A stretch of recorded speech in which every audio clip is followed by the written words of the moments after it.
settembre è un mese perfetto per ricominciare.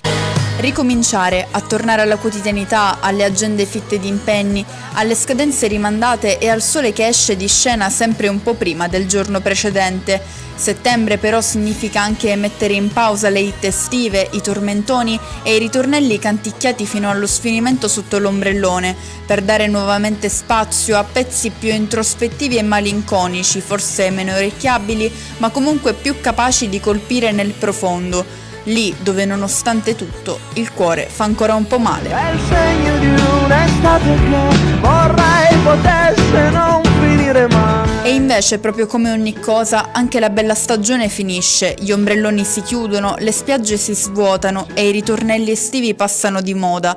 Escono di scena lasciando il posto ai nuovi singoli che quest'anno più del solito sembrano legati da un unico filo conduttore, una storia d'amore che proprio un po' come l'estate è destinata a giungere al termine, senza però riuscire a mettere del tutto da parte errori e rancore, sentimenti su cui Tiziano Ferro con il suo brano intitolato Cuore rotto questa volta ha deciso di ballare. Questa è una canzone la più triste che ho scritto, questo invece è il suono del mio cuore rotto. Che fa? Che fa?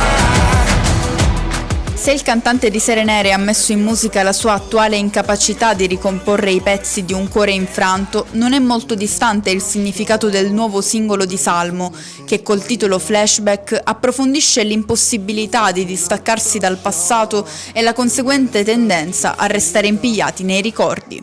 Sono in preda a un flashback di me, di te, era l'estate del 2003.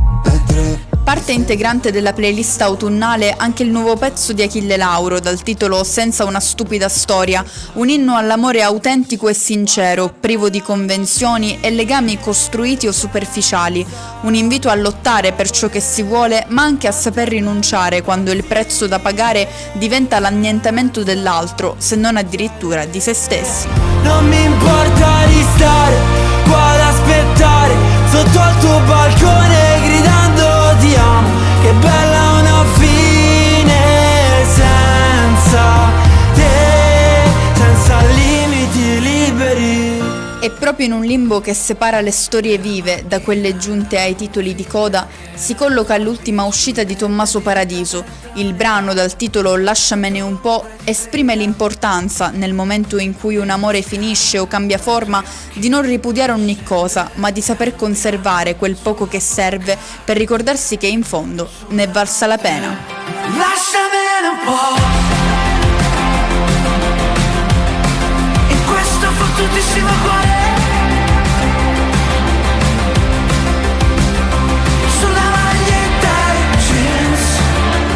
E allora ciò che alla fine prevale sul dolore e sull'amarezza è la speranza di continuare a vivere nell'altro, fosse anche solo in un piccolo frammento del suo cuore.